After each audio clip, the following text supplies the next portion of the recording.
खबर है कि ईरान को घेरने के लिए अमेरिका और इजराइल दोनों मिलकर कुर्द लड़ाकों को एयर सपोर्ट दे सकते हैं।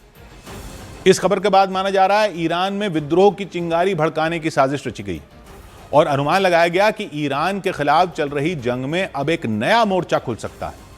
कहा जा रहा है कि ईरान और इराक की सीमा के नजदीक कुर्द लड़ाकों को हथियार और सैन्य मदद देकर अमेरिका और इजराइल ने नई चाल चली है ताकि पश्चिमी ईरान में वहां के सुरक्षा बल पर हमले करवाए जाएं।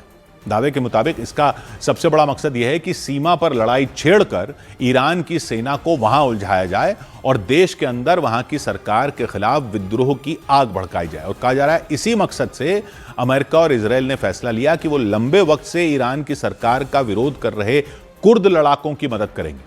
दावा है कि अगर कुर्द लड़ाकों ने पश्चिमी ईरान में हमले किए तो ये दोनों देश अपने लड़ाकू विमानों से उनकी मदद करेंगे।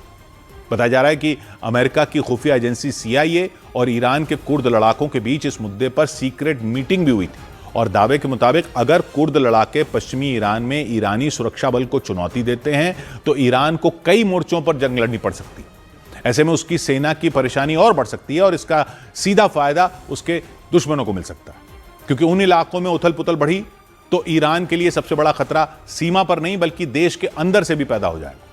बताया जा रहा है इसलिए अमेरिका और इजराइल इस फिराक में है कि वो कुर्द लड़ाकों का इस्तेमाल ईरान के खिलाफ जंग में कर सके। जानकारों के मुताबिक अगर उनकी योजना सफल रही तो ईरान में गृह युद्ध भी छिड़ सकता है और इसका सीधा फायदा अमेरिका और इजराइल को मिल सकता है।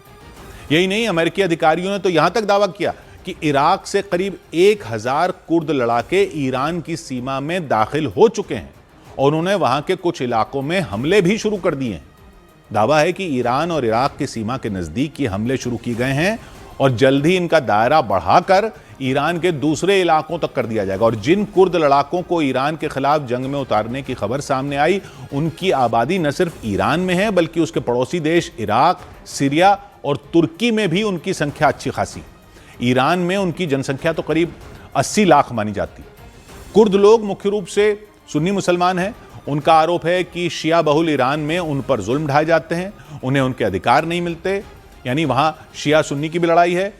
इसी वजह से कुर्द लड़ाके लंबे वक्त से ईरान में अपनी लड़ाई लड़ रहे हैं, जबकि ईरान की सुरक्षा एजेंसियां कुर्द लड़ाकों की गतिविधियों को अपने देश के लिए खतरा मानती। इस बीच माना जा रहा है कि अगर कुर्द लड़ाकों ने अमेरिका और इजराइल के इशारे पर ईरान में हमले करने शुरू कर दिए तो ईरान की मुश्किल और बढ़ सकती है। हालांकि ईरान की सेना ने दावा किया कि उसने कुर्द लड़ाकों के प्लान को नाकाम करने के लिए उनके खिलाफ अभियान शुरू कर दिया। दावा किया गया कि इराक में मौजूद कुर्द लड़ाकों के बड़े ठिकाने को निशाना भी बनाया गया। उधर स्वीडन ने पश्चिम एशिया में छिड़ी जंग को देखते हुए अपने नागरिकों को अलर्ट कर दिया।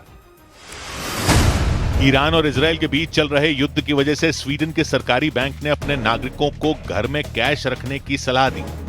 बैंक ने युद्ध के दौरान इमरजेंसी के हालात से निपटने के लिए नागरिकों से घर में कैश रखने की अपील की ताकि मुश्किल वक्त में वो आसानी से खाने पीने का सामान खरीद सकें। पश्चिम एशिया में चल रही जंग के बीच सरकारी सूत्रों ने बताया कि देश के पास करीब 25 दिन के लिए कच्चे तेल और दूसरे ऊर्जा संसाधनों का पर्याप्त स्टॉक मौजूद है। सूत्रों के मुताबिक भारत सरकार LPG, LNG और कच्चे तेल के सभी बड़े सप्लायर देशों के लगातार संपर्क में है। अमेरिका, इजराइल और ईरान में जारी जंग के बीच दुबई से आने वाली कुछ उड़ानें भारत पहुंची। दुबई से दिल्ली और अहमदाबाद में यात्रियों को लेकर विमानों ने सुरक्षित लैंडिंग की।